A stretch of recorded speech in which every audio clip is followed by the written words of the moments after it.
আর আমার মনে হয় এভাবে হঠাৎ আমাদের সামনে থেকে আকস্মিক ভাবে আমাদের অভিভাবক বিদায় নিত না। এই জন্য আমরা তাদেরকেই দায়ী করছি যারা এই অকারেন্স তৈরি করেছিলেন, এই মব তৈরি করেছিলেন। সাংবাদিক নামে কিছু কলঙ্ক আছে, এগুলো মনে হয় মানুষ বলা ঠিক না। কালের কণ্ঠের একজন আছে কুষ্টিয়ার, ওর নাম হচ্ছে খালিদ সাইফুল। বিভিন্ন গোয়েন্দা সংস্থা আমার কাছে চেয়েছে যে এই কাটছাট করা ভিডিও সেই 19 সালের 23 সালের কে কেটে ছেড়েছে তার নাম বলেন। আমরা অলরেডি দিয়েছি এবং তার শাস্তিও দাবি করছি, কারণ তার কারণে এই সমস্ত গুলো তৈরি করাচ্ছে যারা এই বিরোধীতে আছে তারা, এবং বিভিন্ন রকমের ভীতি সৃষ্টি করার জন্য, মানুষের ভেতরে একটা বিভ্রান্তি ছড়ানোর জন্য ওরা সেই পুরাতন জিনিসকে সামনে কাটছাট করে নিয়ে এসে সারা বাংলাদেশের বিভিন্ন জেলাতে আগে নেই পেছনে একটা কথা লাগিয়ে মামলা দিচ্ছে। আমার এই কথার জন্য আমি তো সেই 19 সালে 23 সালে অলরেডি ভিডিও বার্তা দিয়েছি, ক্ষমা চেয়েছি, ভুল স্বীকার করেছি এবং এখনো করলাম 26 সালে।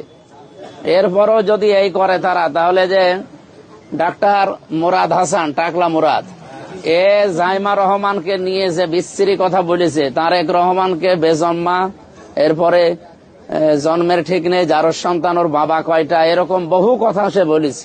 তো তার বিরুদ্ধে তো আপনি এই কয় বছরে তো একটা কথাও বললেন না। এমনকি টিরাক ছিল বলে টিরাকও ছড়াতে পারেনি। এগুলো যে এখন কেন করছেন আমরা বুঝে ফেলেছি। আপনারা করবেন, আপনাদের মা বোন নেই, আপনাদের মেয়ে নেই, আপনাদের স্ত্রী নেই, তাদেরকে দিয়ে করাতে। লাইলা বেগমের মতো এরকম মহিলা ভাড়া করা লাগবে, তাও 300 টাকা দিয়ে। এই মহিলা তো এখন বিপদে আছে। এই মহিলার খোঁজ নিয়েছি, বলছে কি করতে গেলাম আমি, এখন 300 টাকা নিতেছে, এখন তো মনে হচ্ছে 30,000 টাকা চলে যাবে। আগামীতে এরকম ভুল আর কেউ করেন না, ওদের ডাকে সাড়া দিয়ে। আগামীতে আমার যতটুকু বাস্তবতা আমরা দেখছি, দাঁড়িপাল্লার বিজয় হবে ইনশাল্লাহ। কারণ আমরা এখানে যারা আছি, আমি বুকে হাত দিয়ে বলতে পারি, একটা মানুষও আমরা দুনিয়ার স্বার্থে এখানে আসি নাই। আমাদের প্রত্যেকের একটা স্বার্থ আছে, আমরা আখেরাতের জীবন তৈরি করতে চাই। আর আপনাদের তো শুধু দুনিয়ায় শেষ, সুতরাং আপনারা পারবেন কি করে?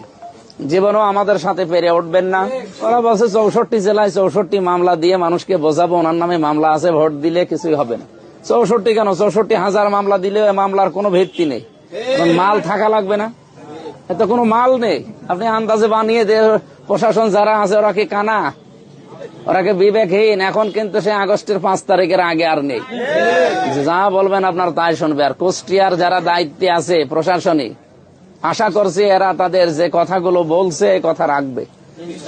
10 টাকার উপরে খরচ করা ভোটারের উপরে নিষেধ। ওরা তো বিশাল একটা আশা করে বসেছিল যে যা করেছি এতদিন এগুলো খরচ করব, কিন্তু কালকে এই প্রতীক বরাদ্দ দেওয়ার পরে অনেকের মুখ শুকিয়ে গেছে।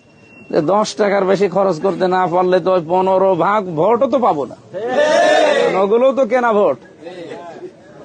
আমাদের 1 টাকা খরচও নেই। আর যে বলছিল না শামীম ভাই যে আমাদের 1 টাকা তোলারও কোনো ধান্দা নেই।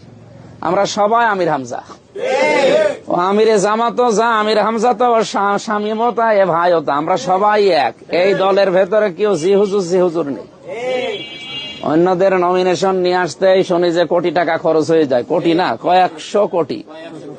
কিন্তু আমাদের তো 4 আনা খরচ হয়নি, আর সামনে আমার মনে হয় হবেও না।